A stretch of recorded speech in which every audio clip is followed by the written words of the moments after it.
नमस्कार दोस्तों, स्वागत है एक बार फिर से आपका हमारे YouTube चैनल में जिसका नाम है आशीष सी त्रिपाठी। आज हम लेके आए हैं आपके लिए कानपुर से जुड़ी कुछ अनसुनी बातें। कानपुर के बारे में 4 बातें आपने पहले नहीं सुनी होंगी। कानपुर यूँ तो अपने आप में न जाने कितने ऐतिहासिक और धार्मिक धरोहर को समेटे हुए है और साथ ही कभी पूरब के मैनचेस्टर के नाम से भी पुकारा जाता था। यहाँ पर चलने वाली मिलों में एल्कन मिल, कॉटन मिल, लाल इमली आदि प्रमुख मिलें थीं, जिसमें शहर ही ने वरन कानपुर के आसपास के जिलों से लोग आकर काम किया करते थे। लेकिन समय के साथ लाल फीताशाही और फंड की कमी की वजह से ये औद्योगिक नगरी धीरे धीरे अपनी औद्योगिक पहचान छोड़ती चली गई। लेकिन औद्योगिक अंत के साथ यहाँ शिक्षा का हब भी बनता चला गया। लेकिन कम ही लोग जानते होंगे कानपुर के कुछ अनछुए पहलू हैं जो आज से पहले आपने नहीं सुने होंगे। आज इन्हीं अनछुए जानकारियों से आपको रूबरू कराते हैं। पहला, कानपुर का चिड़ियाघर भारत के उन चुनिंदा चिड़ियाघरों में से एक है जिसे प्राकृतिक जंगलों से बनाया गया है। दूसरा, कानपुर रामायण काल के कुछ यादें भी समेटे हैं जिसको सभी बिठूर से मिले कुछ तथ्यों के आधार पर जानते हैं। लेकिन जाजमऊ के टीले खुदाई में मिले बर्तनों से इस बात की पुख्ता पुष्टि होती है कि कानपुर रामायण काल के समय का है। कार्बन डेटिंग के मुताबिक उन बर्तनों की उम्र रामायण काल की है। तीसरा, अगर गोल्फ खेलने के शौकीन है तो जानकर गर्व होगा कि कोलकाता के बाद कानपुर में ही 9 होल गोल्फ हाफ कोर्ट स्थित है।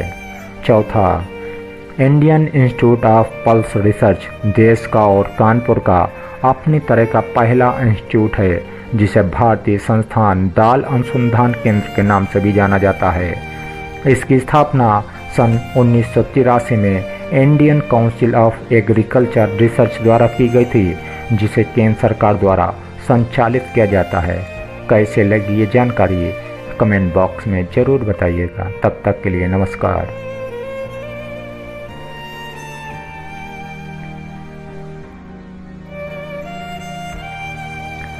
ये तो थी कानपुर के बारे में कुछ अनसुनी बातें। साथ ही आप जानते होंगे कि कानपुर बॉलीवुड में भी चर्चित है।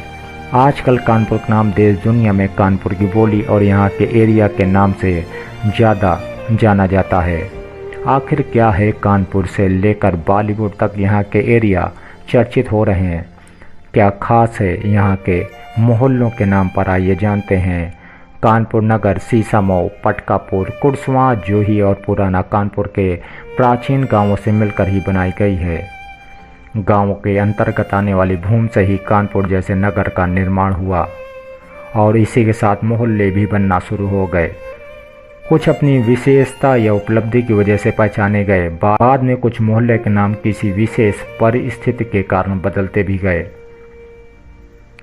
सन 1857 के प्रथम स्वतंत्रता संग्राम के पश्चात नगरों की जनसंख्या तेजी से बढ़ना शुरू हो गई। साथ ही शहर में अंग्रेजों की छावनी स्थापित हो जाने से इसके लिए विस्तार में विशेष सहायता मिली। पहल छावनी जूही में स्थापित हुई, परंतु वहां असुविधाएं होने के कारण वहां से उठकर गंगा किनारे जाजमऊ से पुराने कानपुर की ओर फैली। फलस्वरूप विभिन्न फौजी दफ्तरों, बाजारों, पड़ावों के नाम से शहर के अनेक नए मोहल्लों के नाम पड़े। छावनी के प्रमुख मोहल्लों में सदर बाजार, गीता बाजार, लाल कुआं इत्यादि हैं।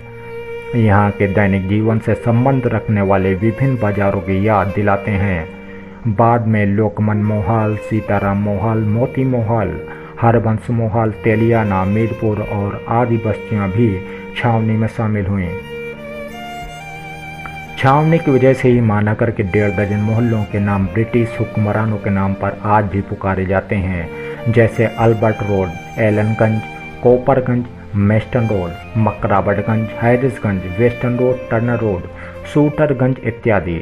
यह विडम्बना ही है कि आज़ादी के 60 वर्ष बीत जाने के बाद भी कई मोहल्लों को आज भी इन्हीं नामों से पुकारा जाता है। अब आज़ादी के बाद इन मोहल्लों का नया नामकरण कराया जा रहा है। आज़ादी के बाद बिरहाना रोड का नया नाम कस्तूरबा गांधी मार्ग, लाटूर रोड का नाम सरदार वल्लभ भाई पटेल मार्ग दिया जा चुका है। 1857 तक कानपुर के कुल 71 मोहल्ले थे, जिनमें शहर की आबादी का बढ़ना लगातार जारी है। यहाँ कुछ प्राचीन एवं नवविकसित मोहल्लों के नामकरण की भी रोचक दास्तां है। ऐसी कुछ अनसुनी अनजानी रोचक तथ्यों के साथ फिर मिलेंगे। तब तक के लिए नमस्कार। हमारे चैनल को लाइक, सब्सक्राइब और शेयर करना मत भूलिए। तब तक के लिए नमस्कार।